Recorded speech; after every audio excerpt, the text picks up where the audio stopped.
নমস্কাৰ আজি মই আপোনালোকলৈ আগবঢ়াইছোঁ শ্ৰী ভাগৱত গীতাৰ সহজ সৰল ভাষাত চেপ্টাৰ ৱাইজ সামাৰী ভাগৱত গীতা পঢ়াৰ আগতে মোৰ মনত বহুখিনি ভুল ধাৰণা আছিল মই ভাবিছিলোঁ শ্ৰী ভাগৱত গীতা আমি অল এজত পঢ়াটো উচিত কিন্তু এইটো মোৰ এটা ডাঙৰ ভুল আছিল আপোনালোকক ক'ব বিচাৰোঁ যে পাৰিলে আজি শ্ৰী ভাগৱত গীতা পঢ়ক ভাগৱত গীতাই মানুহক মেণ্টেলি ষ্ট্ৰং হোৱাৰ বাবে অনুপ্ৰেৰণা যোগায় জীৱন কেনেকৈ জীয়াই থাকিব লাগে সেয়া কয় ভুল শুদ্ধৰ জ্ঞান দিয়ে শ্ৰী ভাগৱত গীতাখন ফলো কৰি জীৱনত এক সঠিক মাৰ্গদৰ্শন পাব পাৰি মোৰ ক্ষেত্ৰত শ্ৰী ভাগৱত গীতাই এক মেডিচিনৰ দৰে কাম কৰিছে মোৰ মাইণ্ডটো বহুখিনি পৰিষ্কাৰ কৰি দিছে শ্ৰী ভাগৱত গীতা পঢ়াৰ পাছত মোৰ খুব ইচ্ছা হ'ল যে সহজ সৰলভাৱে মই ৰাইজলৈ শ্ৰী ভাগৱত গীতাৰ সাৰমৰ্ম খুব চুটিকৈ আগবঢ়াই দিওঁ আজিৰ পৃথিৱী আৰু দেশৰ পৰিস্থিতি চাই এয়া খুব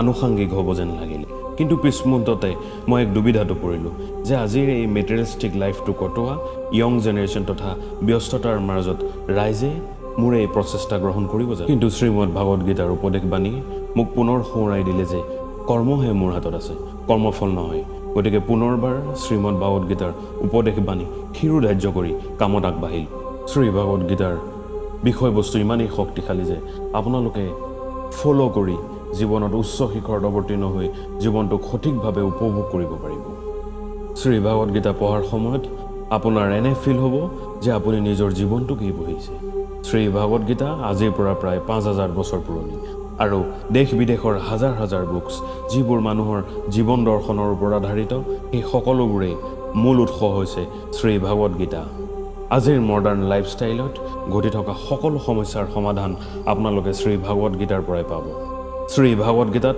সৰ্বমুঠ ১৮টা চেপ্টাৰ আছে মহাভাৰতৰ যুদ্ধৰ সময়ত শ্ৰীকৃষ্ণই অৰ্জুনৰ ৰথৰ সাৰথি হৈ যুদ্ধত অৱতীৰ্ণ হৈছিল শ্ৰীকৃষ্ণই নিজে যুদ্ধ কৰা নাছিল কিন্তু অৰ্জুনক প্ৰত্যেকটো মুহূৰ্ততে গাইড কৰিছিল সেই যুদ্ধ সমৰত শ্ৰীকৃষ্ণই অৰ্জুনক দিয়া জ্ঞানেই হৈছে শ্ৰীমদ ভাগৱত গীতা চেপ্টাৰ 1 যুদ্ধক্ষেত্ৰত অৰ্জুনে শ্ৰীকৃষ্ণক কৈছিল যে নিজৰ বংশ পৰিয়ালৰ মানুহৰ লগত যুদ্ধ কৰিবলৈ তেওঁ মুঠেই সাজু নাছিল অৰ্জুন সম্পূৰ্ণৰূপে ভাগি পৰিছিল শোকত ম্ৰিয়মান হৈ পৰিছিল অৰ্জুনে ভাবিছিল যে এই যুদ্ধক্ষেত্ৰত তেওঁ জয়ী হ'লেও আনন্দ উল্লাস কৰিব নোৱাৰিব বৰঞ্চ তেওঁৰ দ্বাৰা পাপ কাৰ্য সম্পন্ন হ'ব শ্ৰীকৃষ্ণই কিন্তু সকলোবোৰ কথা এজন ভাল শ্ৰোতা হৈ শুনি আছিল চেপ্টাৰ 2 শ্ৰীকৃষ্ণই দি থিয়ৰী অফ কৰ্মা এক্সপ্লেইন কৰি অৰ্জুনক কৈছিল যে অৰ্জুনৰ কৰ্ম হ'ল ষ্ট্ৰং হৈ যুদ্ধ কৰা আৰু এই যুদ্ধক্ষেত্ৰত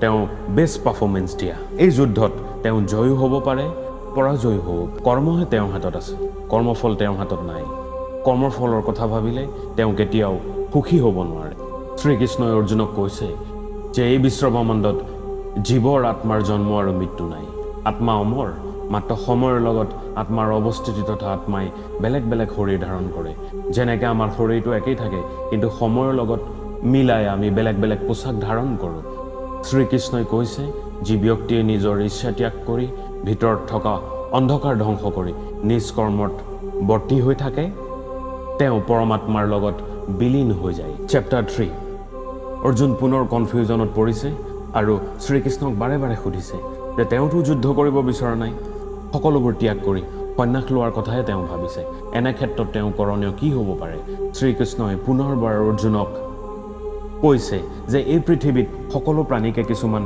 কৰ্ম আৰু দায়িত্ব নিয়োজিত কৰা আছে গতিকে জীৱনত মুখামুখি হোৱা প্ৰত্যেকটো কৰ্মই আমি নিষ্ঠা সহকাৰে কৰিব লাগে তাৰ পৰিৱৰ্তে পলায়নবাদী মনোভাৱে আমাক নিজ কৰ্তব্য পালন আৰু ধৰ্মৰ পৰা বিচলিত কৰে কিয়নো কৰ্মই হৈছে ধৰ্ম গতিকে কৰ্মফল বিচাৰ নকৰাকৈ নিষ্ঠা সহকাৰে নিজৰ কৰ্তব্য পালন কৰিলে পৰমাত্মাৰ লগত বিলীন হোৱাৰ পথ প্ৰশস্ত হৈ পৰে চেপ্টাৰ 3 পৰা আমি আৰু এটা ডাঙৰ উপদেশ পাওঁ যে ছ'চাইটিৰ বাবে যিবিলাক বেয়া কাম সেইবিলাক নিজৰ বাবে কেতিয়াও ভাল কাম হ'ব নোৱাৰে এক্সাম্পল হিচাপে আমি ল'ব পাৰোঁ নিজৰ ঘৰখন পৰিষ্কাৰ কৰি আমি যদি সকলোবিলাক জাবৰ জোঁথৰ ৰাস্তাত পেলাই দিওঁ তেতিয়া সেইবিলাক গেলি পচি তাত বেমাৰৰ বীজাণু উৎপন্ন হ'ব আৰু সমাজৰ লগতে নিজৰ ঘৰখনলৈও সেই বেমাৰৰ বীজাণুৰ সংক্ৰমণ ঘটিব চেপ্টাৰ 4 দি থিয়ৰী অফ আভতাৰ্ছ অৰ্জুনে পুনৰবাৰ শ্ৰীকৃষ্ণক প্ৰশ্ন কৰিলে শ্ৰীকৃষ্ণ নিজেই দেখোন ভগৱান,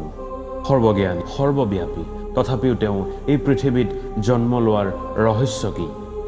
শ্ৰীকৃষ্ণই দি থিয়ৰী অফ টাৰ্ছ এক্সপ্লেইন কৰি কয় যে পৃথিৱীত যেতিয়া পাপ আৰু পাপীৰ সংখ্যা বাঢ়ি যায় আৰু ধৰ্ম প্ৰায় বিলুপ্তি পথত গতি কৰে, তেতিয়াই ভগৱানে দুষ্টক দমন, শান্তক পালন কৰি ধৰ্মৰ পুনৰ উদ্ধাৰ কৰি স্থাপন কৰাৰ বাবে অৱতাৰ লয়। এক্সাম্পল শ্ৰীকৃষ্ণ নিজেই। চেপ্টাৰ 5 শ্ৰীকৃষ্ণই কৈছে যে কৰ্মযোগে কৰ্মফল ত্যাগ কৰি পৰমাত্মাক বিচাৰি লয়, অৰ্থাৎ আমাৰ কৰ্মই হৈছে আমাৰ ভগৱান। আমাৰ জীৱনত সুখী নোহোৱা বা দুখত থকা এটাই প্ৰধান কাৰণ, সেইটো হৈছে জ্ঞানৰ অভাৱ। অজ্ঞানতাই আমাৰ জ্ঞানৰ পোহৰক সম্পূৰ্ণৰূপে ঢাকি পেলায়। জ্ঞান হৈছে আন্ধাৰ কোঠাত জ্বলি থকা এটা লাইটৰ দৰে, যিয়ে আমাৰ ভ্ৰম বা কনফিউজন আঁতৰ কৰে। জ্ঞানৰ অভাৱতে আমি আজিৰ দিনত চাৰিওফালে হাহাকাৰ কৰি ফুৰোঁ, টেনশ্যন লওঁ, এটা ষ্ট্ৰেছফুল লাইফ পাৰ কৰোঁ। শ্ৰীকৃষ্ণই কৈছে যে তেওঁ নিজেই শান্তিৰ মাৰ্গ, অৰ্থাৎ ভগৱানৰ বিশ্বাসেই হৈছে শান্তিৰ একমাত্ৰ উপায়। এক্সাম্পল হয়তো সেইবাবেই বহু ক্ষেত্ৰত মানুহে বিপদৰ সময়ত ভগৱানক স্মৰণ কৰে, অকলশৰীয়া অনুভৱ নকৰে আৰু বহু ক্ষেত্ৰত বিপদৰ পৰা পৰিত্ৰাণ পায়। ভগৱান শ্ৰীকৃষ্ণৰ মতে ডাউট, শংকা, জেলাচি, ঈৰ্ষা, এম্বিশ্যন, উচ্চাকাংক্ষাক যি ত্যাগ নকৰে তেওঁ ৰিয়েল কৰ্মবীৰ বা কৰ্মযোগী কেতিয়াও হ'ব নোৱাৰে। চেপ্টাৰ 6 শ্ৰীকৃষ্ণই কৈছে যে আমি কেতিয়াও আমাৰ পতন হ'ব দিব নালাগে। আমি নিজে নিজৰ বন্ধু আৰু শত্ৰু, যিজন ব্যক্তিয়ে ইগ', মাইণ্ড, চেন্স আৰু ইন্দ্ৰিয়ক নিজৰ কণ্ট্ৰলত ৰাখিব পাৰে তেওঁ নিজৰেই বন্ধু, আৰু যিজনে নোৱাৰে তেওঁ নিজৰেই শত্ৰু হৈ পৰে।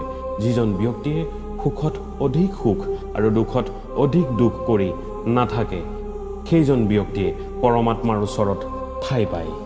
ভগৱান শ্ৰীকৃষ্ণই লাইফটোক সদায় বেলেঞ্চ কৰি চলিবলৈ পৰামৰ্শ দিছে। চেপ্টাৰ 7 ভগৱান শ্ৰীকৃষ্ণই কৈছে যে আমি সাধাৰণ মানুহে বুজিয়েই নাপাওঁ ভগৱান কি। পৃথিৱী, পানী, বায়ু তথা সমগ্ৰ জীৱ আৰু জড়ৰ মাজত এক শক্তি বিৰাজমান, সেয়া হৈছে পৰমাত্মা, আৰু এই শক্তিৰ মূল উৎস হৈছে স্বয়ং ভগৱান শ্ৰীকৃষ্ণ। ভগৱানৰ কোনো জন্ম আৰু মৃত্যু নাই। ভগৱান সৰ্বব্যাপী, গতিকে সম্পূৰ্ণৰূপে নিজক ভগৱানৰ ওচৰত সমৰ্পণ কৰিলে পৰমাত্মাৰ মিলনৰ মাৰ্গদৰ্শন হয়। চেপ্টাৰ 8 ভগৱান শ্ৰীকৃষ্ণই কৈছে যে যি পৰমাত্মাৰ সন্ধান পায় তেওঁ জন্ম আৰু মৃত্যুৰ কালচক্ৰৰ পৰা মুক্ত হয় আৰু পৰমাত্মাৰ লগত বিলীন হৈ যায়। গতিকে ভাল আৰু বেয়া সময়ত ভগৱানক অথবা পৰমাত্মাক স্মৰণ কৰাটো অতি প্ৰয়োজনীয়। কামনা বাসনাৰ বাহিৰেও আউটাৰ ৱৰ্ল্ডৰ ৰিয়েলিটি অনুভৱ কৰি ভগৱান অথবা পৰমাত্মাক স্মৰণ কৰাটো খুব প্ৰয়োজনীয়। চেপ্টাৰ 9 অৰ্জুনে ভগৱান শ্ৰীকৃষ্ণক প্ৰশ্ন কৰে যে ভগৱানৰ বিস্তাৰ কিমানলৈকে আৰু অৱস্থিতি ক'ত ক'ত। তেতিয়া ভগৱান শ্ৰীকৃষ্ণই কয় যে তেওঁৱেই স্বয়ং ভগৱান আৰু তেওঁ সৰ্বব্যাপী। চেপ্টাৰ 10 ভগৱান শ্ৰীকৃষ্ণই কয় যে তেওঁ আদিৰ পৰা অন্তলৈকে আৰু সকলো জীৱ আৰু জড়ৰ মাজতে অৱস্থিত। চেপ্টাৰ 11 শ্ৰীকৃষ্ণই অৰ্জুনক কস্মিক ভিজন মানে আলৌকিক শক্তি প্ৰদান কৰে, যাতে অৰ্জুনে শ্ৰীকৃষ্ণৰ ভগৱানৰ ৰূপ দৰ্শন কৰিব পাৰে। শ্ৰীকৃষ্ণই প্ৰমাণ কৰে যে তেওঁৱেই সৰ্বব্যাপী ভগৱান আৰু সাধাৰণ মানুহে নিস্বাৰ্থভাৱে ভক্তিৰেহে সেই ৰূপৰ দৰ্শন কৰিব পাৰে। চেপ্টাৰ 12 শ্ৰীকৃষ্ণই কৈছে যে যিসকলে নিষ্কৰ্ম ভক্তিৰ মাৰ্গেৰে আগুৱাই নিয়ে আৰু ভগৱানৰ ভক্তিত অটল থাকে তেওঁ হৈছে প্ৰকৃত যোগী। ভগৱানৰ ভক্তিয়ে হৈছে সকলোতকৈ ওপৰত। চেপ্টাৰ 13 শ্ৰীকৃষ্ণই কৈছে যে আমাৰ শৰীৰটো এটা সূক্ষ্ম ব্ৰহ্মাণ্ডৰ নিচিনা, যি পঞ্চতত্বৰে গঠিত। এই শৰীৰ আত্মাৰ দ্বাৰা পৰিচালিত আৰু আত্মা পৰমাত্মাৰ দ্বাৰা পৰিচালিত, অৰ্থাৎ স্বয়ং ভগৱানৰ দ্বাৰা পৰিচালিত। সাধাৰণ মানুহৰ বাবে পৰমাত্মাক দেখা পোৱাটো কঠিন, কিন্তু পৰমাত্মা সকলোতে অৱস্থিত। এক্সাম্পল কপাহৰ পৰা যেনেকৈ সূতা হয় আৰু সূতাৰ পৰা বিভিন্ন প্ৰকাৰৰ ড্ৰেছ তৈয়াৰ হয়, কিন্তু সকলোতে কপাহৰ অৱস্থিতি বিৰাজমান। ঠিক সেইদৰেই ভগৱানৰ দ্বাৰা তৈয়াৰী এই বিশ্বব্ৰহ্মাণ্ডত ভগৱানৰ অৱস্থিতি সকলোতে বিৰাজমান। চেপ্টাৰ 14 সকলোবোৰ যদি ভগৱানৰ দ্বাৰা সৃষ্টি তেতিয়াহ'লে ভগৱানৰ দ্বাৰাই কৰা বেয়া কৰ্মৰ ফল আমি কিয় পাওঁ? আপোনালোকৰো নিশ্চয় এই প্ৰশ্নটো মনলৈ আহিছে। ইয়াৰ বৰ্ণনাত শ্ৰীকৃষ্ণই কৈছে যে সকলোবোৰ যদিও ভগৱানৰ সৃষ্টি, পৰিস্থিতি আৰু কৰ্ম সম্পূৰ্ণৰূপে প্ৰাকৃতিক, সেইবাবে সঠিক সিদ্ধান্ত লোৱাটো মানুহৰ নিজৰ কৰ্তব্য আৰু তাৰ ফলাফল নিজেই ভোগ কৰিব লাগিব। চেপ্টাৰ 15 শ্ৰীকৃষ্ণই কৈছে যে ভোগবিলাসিতা মেটেৰিয়েলিষ্টিক লাইফৰ পৰা আঁতৰি ভক্তিৰ স্থান সকলোতকৈ ওপৰত ৰাখি পৰমাত্মাৰ ওচৰত ধ্যান কেন্দ্ৰিত কৰাটোৱে হৈছে জীৱন জীয়াই থকাৰ সঠিক প্ৰণালী। চেপ্টাৰ 16 শ্ৰীকৃষ্ণই কৈছে যে দুই ধৰণৰ মানুহ থাকে, ভাল আৰু বেয়া। বেছিভাগৰে ভাল আৰু বেয়া দুইটা গুণেই থাকে, কিন্তু জীৱনটো সুন্দৰ কৰিবলৈ হ'লে বেয়া গুণবোৰ আঁতৰ কৰি ভালখিনি ৰাখিব লাগিব। তেতিয়া জীৱনটো নিজেই সুন্দৰ হৈ দেখা দিব। চেপ্টাৰ 17 শ্ৰীকৃষ্ণই খাদ্যৰ ওপৰত কিছু বৰ্ণনা আগবঢ়াইছে। খাদ্য ফুড তিনি প্ৰকাৰৰ থাকে। সাত্বিক ফুড শৰীৰৰ বাবে উপযোগী, মানসিক তথা শাৰীৰিক উৎকৰ্ষ সাধন কৰে। ৰাজসিক ফুড তেল মছলা জাতীয় বা এচিটিক ফুড। এক্সাম্পল হিচাপে আজিৰ মডাৰ্ণ ছ'চাইটিত আপোনালোকে ল'ব পাৰে জাংক ফুড, যিবিলাকে শৰীৰত ৰোগ সৃষ্টি কৰে। তামসিক ফুড যিবিলাক খাদ্য ভালদৰে নিসিজে বা হাই টেম্পাৰেচাৰত বহুত সময় সিজাব লাগে, আমাৰ হজম হওঁতে বহুত সময় লাগে। এইবিলাক খাদ্যই শৰীৰ অসুস্থ কৰে, ৰোগ সৃষ্টি কৰে। ৰাজসিক আৰু তামসিক খাদ্যই মানসিক তথা শাৰীৰিক উৎকৰ্ষ সাধন কৰাত বাধা জন্মায়। শ্ৰীকৃষ্ণই ইয়াৰ উপৰিও এই চেপ্টাৰটোত আৰু এটা কথা কৈছে যে মানুহে খাদ্য অনুসাৰে নিস্বাৰ্থভাৱে অভাৱীজনক দান কৰিব লাগে। মানুহে জীৱনত কঠোৰ পৰিশ্ৰম আৰু তপস্যাৰ বলত সকলো পাব পাৰে। চেপ্টাৰ 18 শ্ৰীকৃষ্ণই কৈছে যে সকলোৱে মনে প্ৰাণে ভক্তিৰ ভাৱেৰে সকলোবোৰ তেওঁক অৰ্পণ কৰি দিলেই পৰমাত্মা অথবা ভগৱানক লাভ কৰিব পাৰি।